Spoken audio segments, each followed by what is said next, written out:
আসসালামু আলাইকুম সবাই, আশা করি ভালো আছেন। আজকে আমি হাজির হয়েছি একটি নতুন রেসিপি নিয়ে, চিকেন বিরিয়ানি।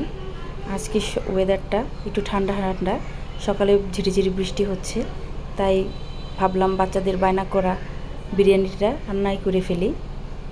খুব সহজেই বিরিয়ানিটা রান্না করেছি আমি।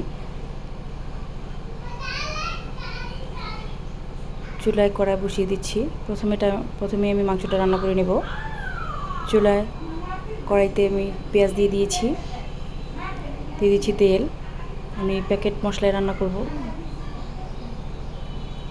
পেঁয়াজটা ভাজা ভাজা করব। হালকা ভাজা হলে দিয়ে দিব 2 টেবিল চামচ আদা বাটা, 3 টেবিল চামচ রসুন বাটা। এখন এই মশলাগুলো একটু ভেজে নিব। দিয়ে দিব 1 চা চামচ ভাজা জিরার গুঁড়া, স্বাদ মতো লবণ। এখন মশলাটা ভালো করে মিশিয়ে নিব। আমি মাংসগুলো ছোট ছোট টুকরো করে কেটে নিয়েছি। এখন দিয়ে দিব 1/2 চা চামচের চেয়েও কম লাল মরিচের গুঁড়া। এখন দিয়ে দিব প্যাকেট মশলাটা, পুরোটাই দিয়ে দিচ্ছি। এখন মশলাটা কষিয়ে নিব।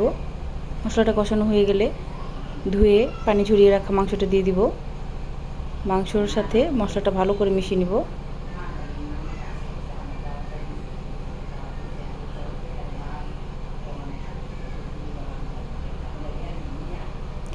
এটা হচ্ছে ধান ভাঙানোর পর যে কুড়া পাওয়া যায়, সেই কুড়া। এই কুড়াটা দিয়ে রান্না করি আমরা। এটা দিলে জালটা খুব সুন্দরভাবে জ্বলে।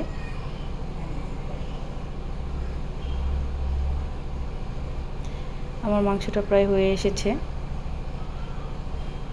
এই মাংসটা রান্না আমি মাত্র 10 থেকে 15 মিনিট করব, মানে প্রায় 60% রান্না করব, আর বাকি 40% চালের সাথেই হয়ে যাবে।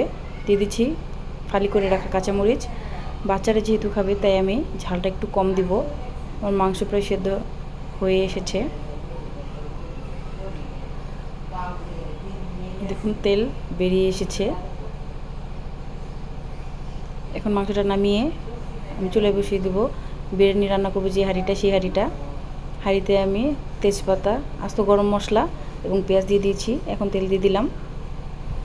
পেঁয়াজটা একটু ভেজে নিব। তারপর দিয়ে দেবো ধুয়ে রাখা চাল, একটা চিনি গুঁড়া চাল।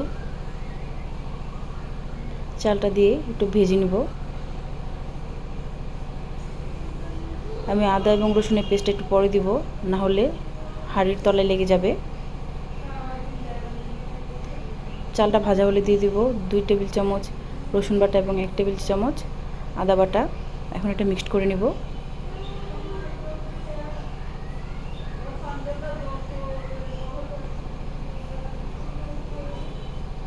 এখন দিয়ে দেব 2 কাপ পরিমাণ দুধ, জাল করে রেখেছিলাম দুধটা। দিয়ে দিব 3 কাপ পরিমাণ পানি। গরম পানিটা ব্যবহার করেছি আমি। পানিটা আমি একটু কমই দিব, কারণ আমার মাংসের মধ্যে ঝোল এবং তেল আছে প্রায় 1 কাপ পরিমাণ, তাই আমি পানিটা একটু কম দিয়েছি।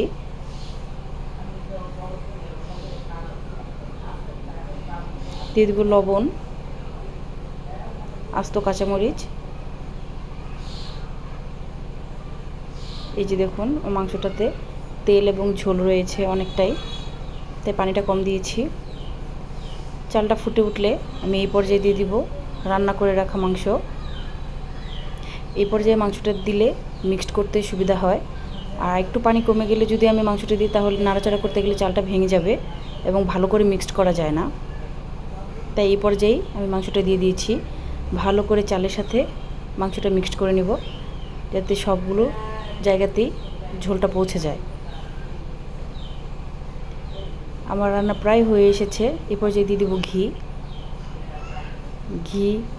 না দিলে আসলে বিরিয়ানির আসল টেস্ট পাওয়া যায় না। এখন এটা দমে রেখে দিব। হয়ে গেল আমার বিরিয়ানি। আমার আজকের রেসিপিটি ভালো লাগলে অবশ্যই লাইক, কমেন্ট এবং শেয়ার করবেন, এবং আমার চ্যানেলটি সাবস্ক্রাইব করতে ভুলবেন না। সবাই ভালো থাকবেন, সুস্থ থাকবেন। আল্লাহ হাফেজ।